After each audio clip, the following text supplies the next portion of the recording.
The sun streamed through the spotless windows of the living room, illuminating a scene of perfect, sterile order that felt utterly foreign. It was the morning of my stepmother Celia's lavish 50th birthday party, and the house hummed with a tense, anticipatory energy. I had come downstairs seeking a moment of quiet, a connection to the home I once knew, but instead I was met with a void. My eyes scanned the room, instinctively drawn to the far wall, to the space that had always been anchored by a single beautiful object. The air caught in my throat. It was gone. The large, breathtaking oil painting of my mother, the one my father had commissioned for their 10th anniversary, was simply no longer there. In its place hung a hideous, chaotic swirl of colors on canvas, a piece of soulless modern art that screamed of Celia's pretentious taste. The empty space on the wall felt like a physical blow to my chest. I found my father in his study, nervously straightening his tie for the party. "Dad," I said, my voice trembling with a mixture of hurt and fury. "Where is it? Where is Mom's painting?" He wouldn't meet my eyes, focusing instead on a stack of papers. He let out a long, weary sigh, the sound of a man who had long ago chosen the path of least resistance. "Please," he said, his voice barely a whisper. "Not today. Just let it go for today. It's her day." Those 5 words, "It's her day," ignited a cold, hard fury within me. This wasn't just about a painting. It was the final act in a years-long campaign of erasure.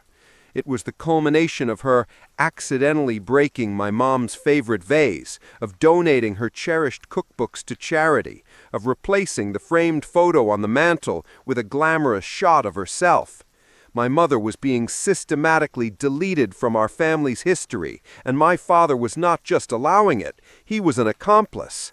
That sigh, that plea for peace at any cost was the final straw. A resolve, cold and sharp, solidified within me. I turned on my heel without another word and took the stairs 2 at a time, my heart hammering against my ribs. I headed for the attic, a place that had become a tomb for the things Celia found inconvenient. The air was thick with dust and memories as I pushed open the creaking door. I prayed silently that she had merely stored things away, that her cruelty had a limit. And then I saw it, a large, dusty antique trunk pushed into the darkest corner. My hands shook as I lifted the heavy lid. What I saw inside did not bring relief. It plunged me into a new depth of horror. There, nestled in mothballs, was the beautiful oiled painting of my mother, carefully wrapped in cloth. But beneath were boxes. I opened one to find our family photo albums. I opened the first one, its cover familiar and comforting under my fingertips. But inside was a nightmare. Page after page was a scene of vandalism. Celia had taken a sharp blade and meticulously, painstakingly cut my mother out of every single photograph. Where my mom's smiling face should have been, where her arm should have been draped around my father's shoulder, where her hand should have been holding mine as a toddler, there was nothing, just hollow, jagged gaps and empty spaces. She was gone. It was a methodical, chilling act of annihilation. A rage so pure and white-hot washed over me that it felt cold, leaving me trembling and nauseous. I sank to the dusty floorboards, the mutilated album in my lap, tears of sheer fury and grief finally breaking free. I sat there for what felt like an eternity, surrounded by the ghost of my mother, represented by her absence. But then, cutting through the despair, came an idea. It wasn't born of gentle nostalgia. It was forged in the fire of that rage. This would not stand. I would not let her win. I carefully gathered the butchered albums and the wrapped painting, carrying them down to my car as if they were sacred relics. I drove straight to the house of my mom's oldest friend, Aunt Sarah. I didn't call ahead.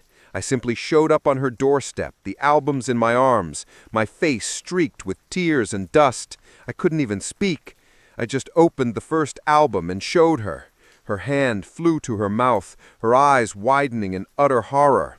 "That vile woman," she whispered, her voice shaking with anger that mirrored my own. Then her expression shifted to one of fierce determination. "Wait here." She disappeared into the back of her house and returned moments later carrying stacks of identical, pristine photo albums. "Your mother," she said, her voice thick with emotion. "She was so proud of our family. She sent me copies of every single picture she ever put in an album. She wanted to make sure the memories were safe." We didn't have much time. Celia's party was in a few hours. We set up 2 scanners in Aunt Sarah's dining room and worked with a frantic, focused energy. The hum of the machines became a soundtrack to our mission.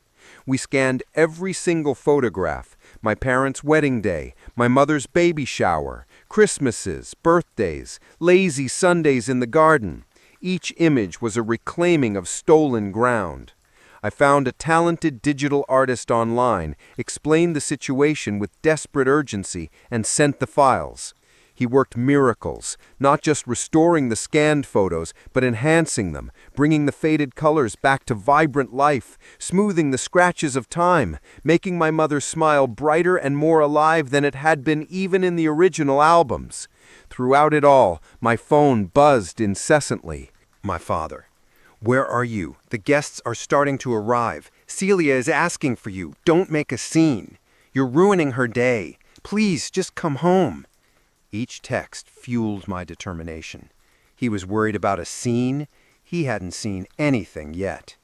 Little did he know the kind of scene that was being prepared. I arrived at the luxurious party venue, a grand hall decorated with towering floral arrangements and twinkling lights, just as the scheduled speeches were about to begin. I slipped through the crowded room unseen. Celia was holding court at the center of it all, draped in the expensive diamonds and sapphires my father had bought her, basking in the superficial admiration of her friends. She looked triumphant. I made my way to the small technician's booth at the back of the hall. A young guy was minding the projector and sound system. I slid a $100 bill across his console. "I need to plug this in for a minute," I said, holding up my laptop. "Family surprise." He glanced at the money, then at my determined face, shrugged, and plugged me in. On cue, my dad stood up, tapping his microphone for attention. He launched into his prepared toast, his voice oozing with false sentiment. He spoke of Celia's transformative love, of how she had stepped into a broken family and made us whole again, of the new history they were building. Every word was a betrayal, a nail in the coffin of my real mother's memory. As he reached his crescendo, praising Celia for giving him a second chance at happiness, I took a deep breath and clicked play. The entire massive wall behind the head table, which had been displaying a slick slideshow of Celia's glamour shots, suddenly dissolved. In its place, glowing 10 feet tall, was a breathtakingly restored photograph. It was my parents on their wedding day. My mother, young and radiant, her eyes sparkling with joy, looked at my father, who gazed back at her with adoration I hadn't seen on his face in years. The room, which had been buzzing with polite conversation, fell into a dead, stunned silence. The music cut out. Celia's smug, triumphant smile vanished, replaced by a mask of shock and dawning horror. My dad froze mid-sentence, his glass of champagne halted halfway to his lips, his jaw slack. The image changed. Now it was my mother, heavily pregnant, her head thrown back in laughter, one hand resting on her round belly. Me, waiting to enter the world. Then another, her patiently holding the back of my bicycle, her face a mixture of pride and fear as I pedaled away on 2 wheels. Then another, the 2 of us in the kitchen, covered in flour, making a mess of cookies, both of us grinning from ear to ear. The slideshow continued, a relentless, beautiful, and devastating tribute to the happy, vibrant family Celia had tried so hard to obliterate. It was a life she had never been a part of and could never replace. The final image that filled the wall was the pièce de résistance. It was a high-resolution, digitally restored photograph of the oil painting itself, the one currently locked in my trunk. It looked more majestic and perfect than it ever had in real life. And underneath it, in elegant, simple text, was the caption, "A family's history cannot be erased."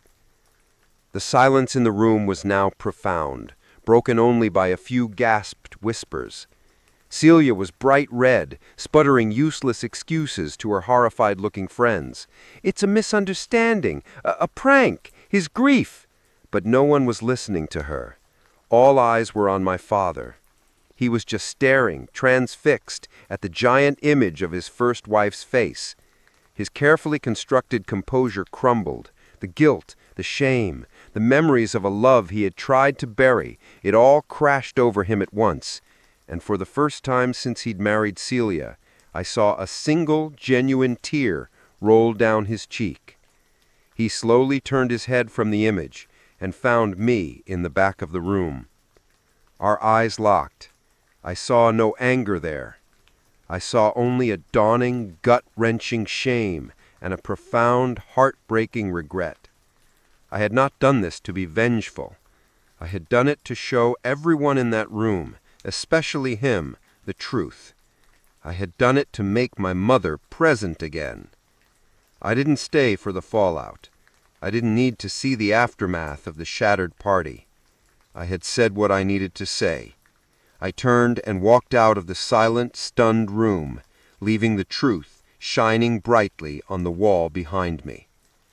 The message I woke up to from my dad the next morning was simple and devoid of the excuses I had grown accustomed to.